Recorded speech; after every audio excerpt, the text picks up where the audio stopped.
Hey everyone, my guest today is someone that I've always wanted to meet, and we'll get to why. She's a former wild child who has learned a lot from both her victories and her mistakes. Amanda De Cadenet is a photographer, a journalist, a thought leader, a mother, a media entrepreneur, a mental health advocate, and a champion for women and non-binary individuals. That's all a mouthful. Her podcast, The Conversation with Amanda De Cadenet, brings together A-list guests from across every corner of the world for intimate and revealing discussions, and her gorgeous photography, you guys got to check that out, can be seen in her books, Rare Birds, #Girlgaze, How Girls See the World, and It's Messy, on boys, boobs, and badass women. That does sound like the title of one of my mom's books. Let's get into this conversation. Amanda, welcome. Thank you so much. I'm so pleased we are finally meeting. Oh, God. We'll get into you were so cool and I was so not cool. And you used to have those cool dinner parties and I'm like, I'm so not cool. So you were born in England. You moved to Los Angeles when you were 20. If asked, where do you consider home? Definitely Los Angeles. I've lived here for the longest. I did a stint in New York. My husband's from New York, and we spent a few years there. But really, it's LA. Now it's LA, 100%.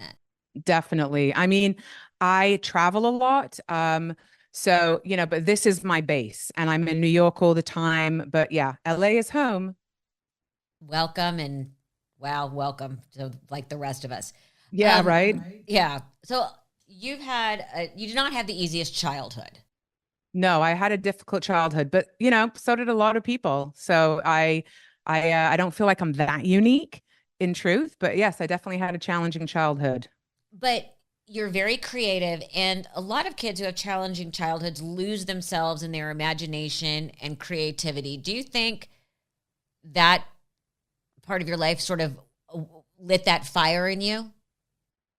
I think that, what for your listeners, what we're talking about is that as a teenager I spent some time in juvie, and I had pretty severe drug and alcohol and mental health issues, and at the time in the UK they really didn't know how to treat that, and so they put people into the system as opposed to putting them into a treatment facility where where I could have gotten a different type of support that I really needed.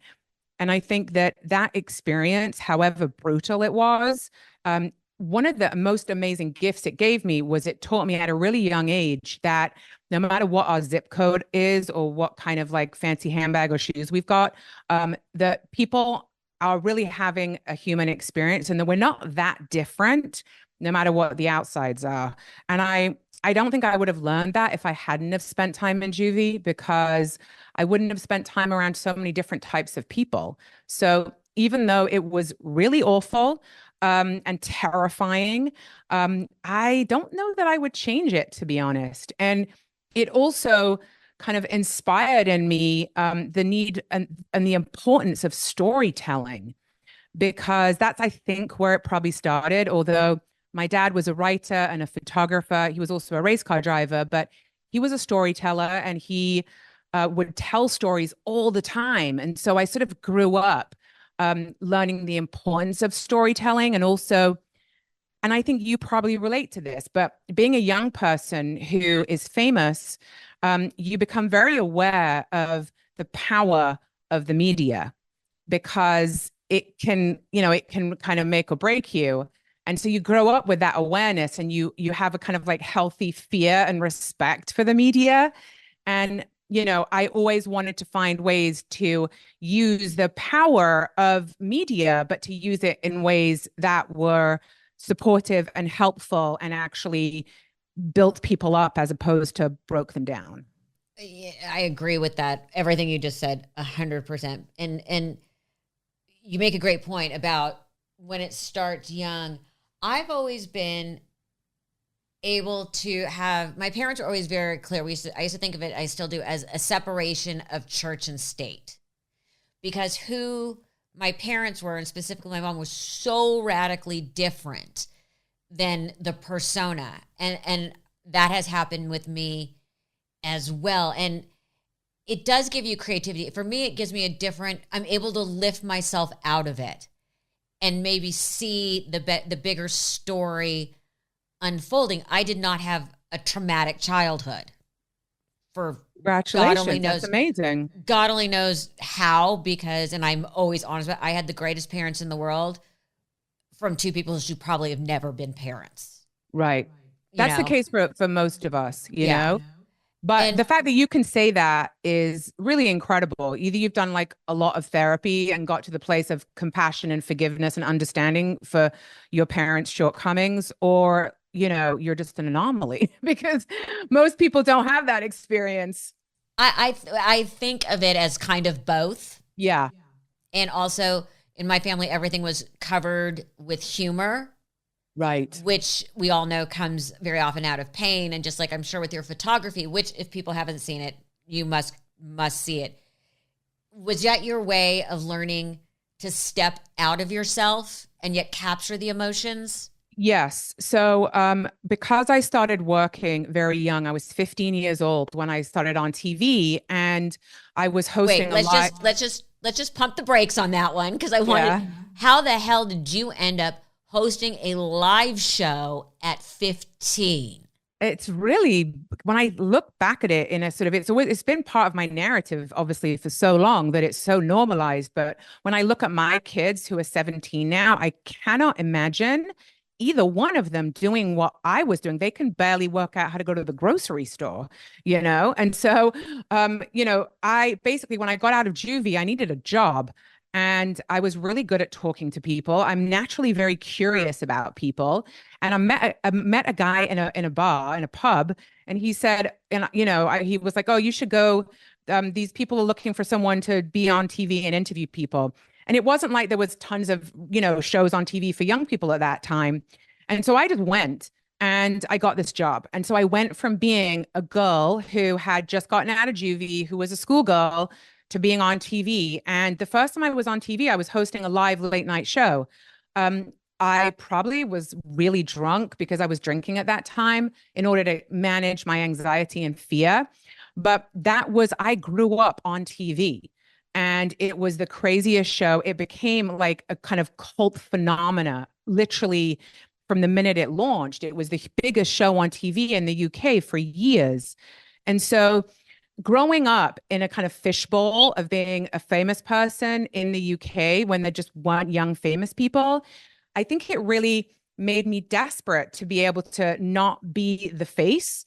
And when I had my daughter when I was 19, and I got married, I had my daughter, and I really needed to kind of step back and work out who was I without this projection of being this famous, crazy kid that was on TV. And I fell in love with photography because I had been photographed by some of the great photographers and had learned so much from them. My dad was a photographer, so I had always been photographed by him and had learned about cameras. And I figured out that I could control the narrative a lot more if I took pictures of myself. So this is kind of before the selfie. And so I had a publicist at the time. My publicist was a guy called Jason Weinberg, who then Oh my God. yeah. One Yeah. of my great loves. Yeah, same. And so Jason was my publicist and then became my manager and is still my manager. And Jason said to me, when I had a project coming out, he said, "Do you know what? I'm so sick of hearing you complain about the crappy photographers magazines are offering us. You take great photos. Just take them of yourself." And so I said, "Great. If you can get the magazine to do that, I'll do it." And so I did. I started doing self-portraits. And then I could control the narrative of how I was seen. And that really put something in my mind where I was like, hang on a minute. I can tell stories about people through my perspective. I don't have to be the face. And it was such a relief to be able to be behind the camera and to still communicate how I felt, or, how I wanted someone to be represented. And then my friends started saying to me, "Can you take my picture? I love the photos you take." And that's really how it started. And I'm so grateful that I, really was brave enough to say, "Yeah, fuck it. I'm gonna try this." And it's not been an easy path because there is such a barrier to entry for women female photographers. It's actually what inspired me to start Girlgaze, which was a company I founded, which ended up being a tech platform connecting female creatives with companies that wanted to hire them. It was through my own experience of this phenomenally low glass ceiling that it was devastating when you realize that your gender is impeding you. And I was raised by my mom and dad, but my dad was one of the first race car drivers to have a female co-pilot in the 70s. And so I was raised by a dad who didn't see gender as being prohibitive at all. I learned how to ride motorbikes at a young age. And, I'm like a mechanic. I can put things back together and take them apart. And when I realized that my gender was prohibiting me in succeeding as a photographer, it was devastating for me. It was like, oh my God, I've heard about this and it is real. And it was so frustrating and so devastating that I, in typical kind of Amanda fashion, decided to do something about it. And I think my work, my personal life informs my work always.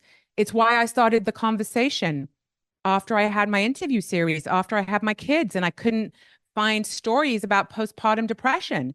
And I was like, this is crazy. There's got to be other women dealing with this. And I made a series interviewing women about the subjects that I needed to hear about. Because, like I said, no matter the zip code or the handbag brand, as a woman, we're having similar experiences at the same stages of life. And so I try to let my life inform what it is that I put out in the world, because if I need it, for sure other women do. What's interesting is it feels like, have always been sort of one step or a half step ahead of what became cultural norms. You said you did self-portraits when they were self-portraits, and now they're selfies. You were the it girl before influencers. And just for people who don't know, it girl, originally that title, that name started, for our audience, what an it girl is, it started as an upper class British society term for an engaging and attractive young woman, but it really took flight in the 1927 movie starring Clara Bow, who was the first it girl, called It. So that is some hard-hitting creativity. Yeah. And while being it's a coveted spot, who decides? Or do you think it's just because you were always sort of half a step ahead of what was about to become the next cultural wave? Does that make sense? Yeah, it does make sense. And I appreciate you acknowledging that, because I do agree with you. And I feel like it's sort of unfortunate when you're the first, because what happens is that then it kind of creates the pathway, and you do the heavy lift of carving the space, and then other people come along and monetize that space. And so, when I made the conversation, my interview series that was just with women, no one gave a shit about women empowerment. I would go to networks and try to sell my show, and they were like, we've got our one woman's show. Yeah, good luck on that one. You know what I'm saying? And and then I saw all these kind of literal copycat shows coming out where friends of mine would call me and be like, have you seen so-and-so show? She's like sitting on a couch with her shoes off, asking the same questions as you. And I was like, well, there's room for everybody. And, we all have different perspectives. And I was very kind of PC about it. But the truth is like, yeah, it's actually annoying to see when it's good because it opens the gate for more people.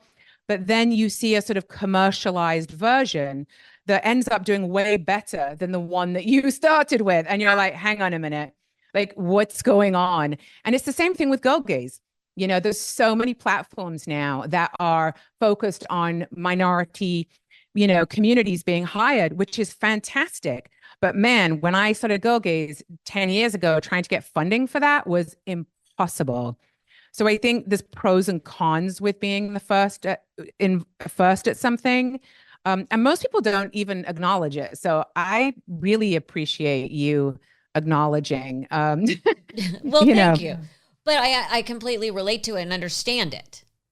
I know you do. And by the way, you've been doing you've been doing what you do for a really long time, Oh God, and and by my the way, knees, my knees are so exhausted, and I have gone through so many pairs of knee pads. You have no idea. exactly. This is what I'm saying. But like, so here's the thing. Weirdly, what you and I do for a job, interviewing people, isn't really a job anymore because everybody has a podcast, everybody's an interviewer. Yep. Now, I get interviewed by people who I think, quite frankly, have no business interviewing anybody.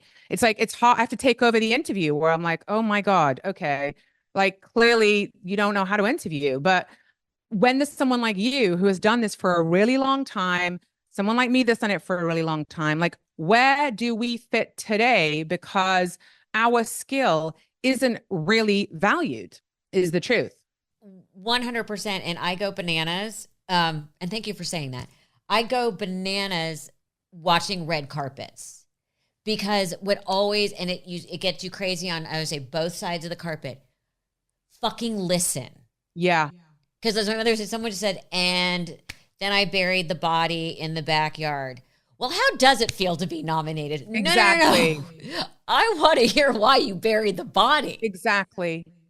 And I think, do you think as a society I think right now, or at one point a couple years ago, we were becoming good listeners.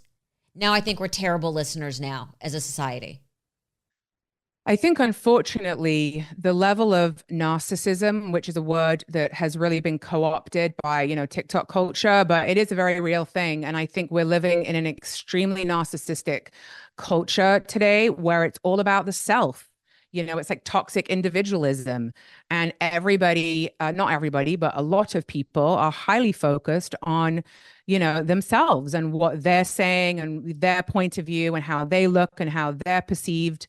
And I think that there's a lack of empathy and a lack of generosity with, everything's an opportunity for people to kind of progress themselves.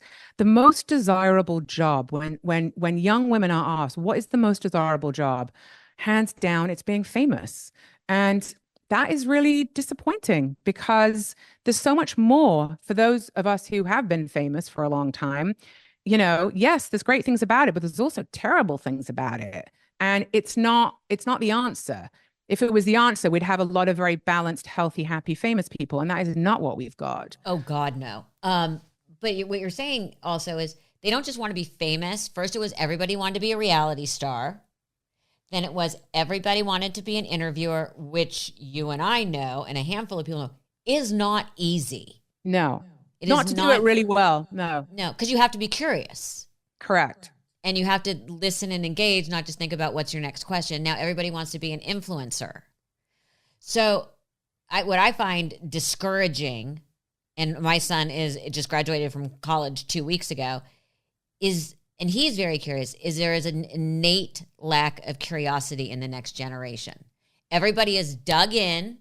This is what I believe. This is who I am. And no one is willing. It's again, nobody's listening. Everything is, this is who I am. They put their hands over their ears and just go, la, la, la, la, la, la, la. You're not going to change my mind. And I think you're right. It might come down to, do you think, and you have teenage kids, do you find a lack of inherent curiosity that you have taught them to have? Do you see that in their peers? I see my kids are curious. I mean, what I will say is I think this kind of inability to go outside of what they know is largely because people are living in their algorithms.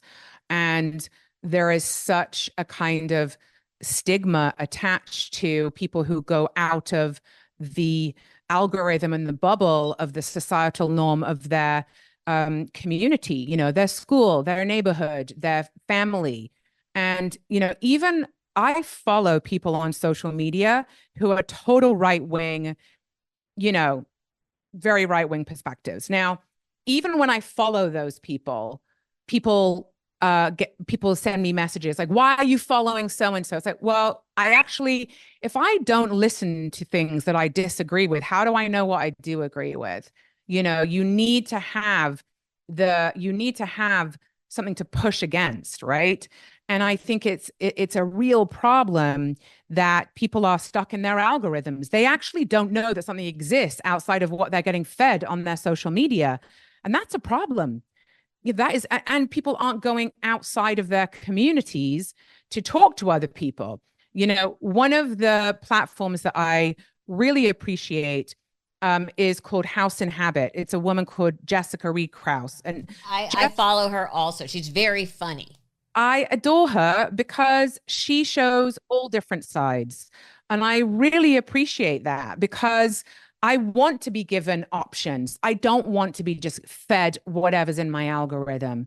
So I switch stuff up. I'm trying to get my Instagram algorithm to just be animals at the moment.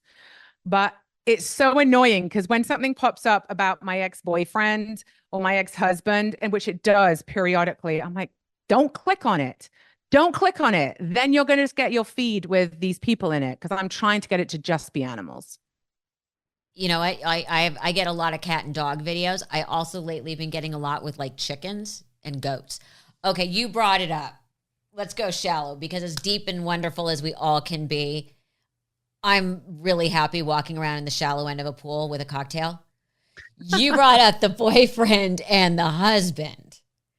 First of all, to me, you will always, regardless of how it played out, be a goddess because of John Taylor. Yeah.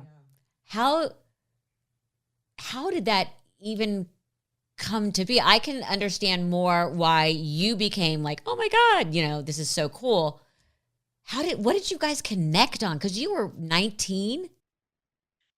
Yeah, I was 17 when I met John Taylor, and I was hosting television, and he was just an incredibly kind man. Like I said, I really like kind people. And I've been very lucky that the men that I've had relationships with, long-term relationships with, have all been extremely, loving people.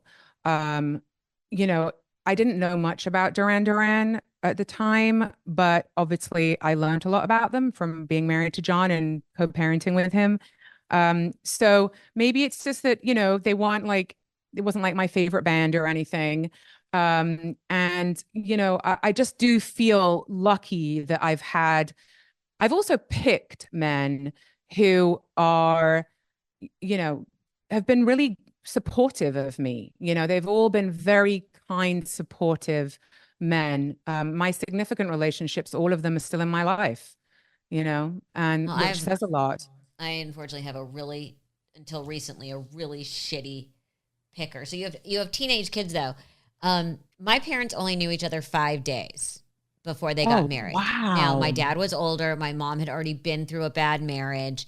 She was getting a little bit older. So she always said they maybe weren't the great loves of each other's life, but it was the right person to be with. Yeah, interesting. They both fit for themselves, fit what each other needed, and were at a place in their lives that they knew that's what the right person for them, the one. I know if I had tried to marry someone in 5 days, my parents would have locked me in my room. I know if my son tried to marry someone after 5 days. Oh my God, yes. So do you look at your child who's 17 and go, yes, I do. And more so now than ever, I married when I first met John, I was 17. We got married at 19. My current husband had just turned 21. And I've been with him for 23 years, and I was 28 when we met. And so he's been with me his whole adult life. And I look at, my son is 17, about to turn 18, and I just cannot comprehend that my son would be married in a couple of years. There's just no way. So yes, I mean, I think it's also very different childhoods. You know what I mean? It's like when I was growing up and when my husband was growing up, like we were kids who were out in the world by ourselves at young ages. And so you grow up a lot earlier. My kids have been way more sheltered. I mean, that's an understatement. Compared to how I was, I was on my own since I was 11 years old. So yeah, it made sense that I did everything a lot earlier. Now I'm more age appropriate, to be honest. I'm definitely more age appropriate. What makes me laugh, by the way, and you need to get this into your algorithm, all the Gen X stuff, and we're now referred to as the last feral generation. It's hilarious. Well, I mean, I think we are. Yeah. I think we are. And, when we talk about like how we were raised, I think there's advantages to it. There's a really great book, actually. You might want to interview this woman. She wrote a book called Bad Therapy: Why the Kids Are Not All Right. And it talks a lot about the over therapization of, our kids, basically, our kids' generation, and, soft parenting. And, I feel like I overcompensated on the kind of everybody's allowed to have space for their feelings and all that business, because I got such the opposite. Yeah. But I think that it actually is detrimental. I think the kids do need more structure, and they need to know that like there is a hierarchy. There's a hierarchy in the world. We're doing them a disservice to think that everybody's equal. And by the way, we're not equal. This is my house. This is my kitchen, my bathroom, like there's somewhere in between. So, I am not trying to be parenting again and starting over, but were I to do that, I would definitely do it differently with this next round. Yeah. I always remind my son, and I've always taught him, number one, there's consequences. That's a big one. And number two, the world isn't a safe space. Right. And I would say, when you're an adult, no one gives a crap. It's your birthday at work. Exactly. Or you're having a bad hair day or whatever. Like, by the way, nobody's interested. Yeah.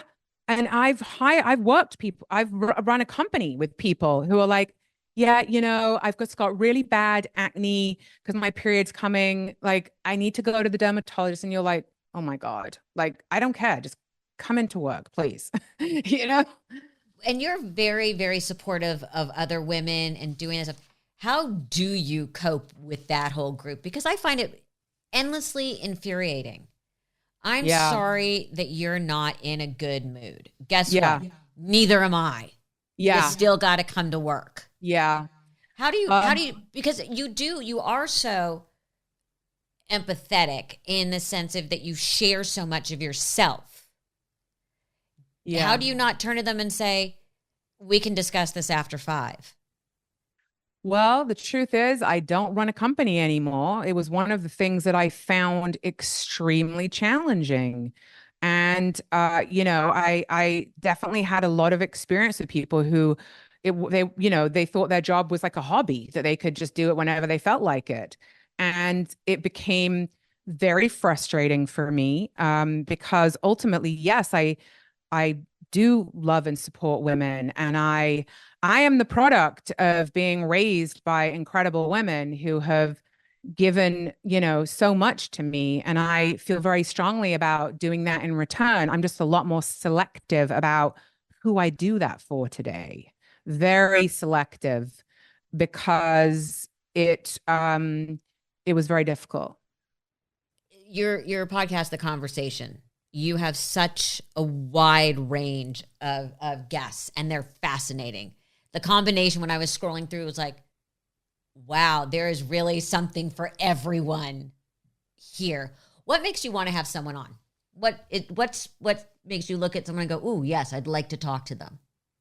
I sort of jokingly say, but it's true, that I interview people from politicians to porn stars. And yes, you do. And I do. A couple of my favorite interviews are one with Kamala Harris, or Hillary Clinton. And then there's another one with Lana Rhoades, who was the #1 porn star on Pornhub for a while. And I actually love that interview with Lana. What makes me want to interview someone is their life story. That is what drives it. Sometimes I get pitched people who are just extremely famous, but I'm like, what am I going to talk to them about? I don't really care about the movie or the book or the TV show or the album. Like, there's so many other places that people can talk about that. I'm really interested in what makes someone tick, and like what's behind, what is who they are and what inspired them to make that thing. So it's really the story. And I I'm about to start doing listener episodes. And when my listeners leave me voice messages telling me their story, I mean, I'm fascinated.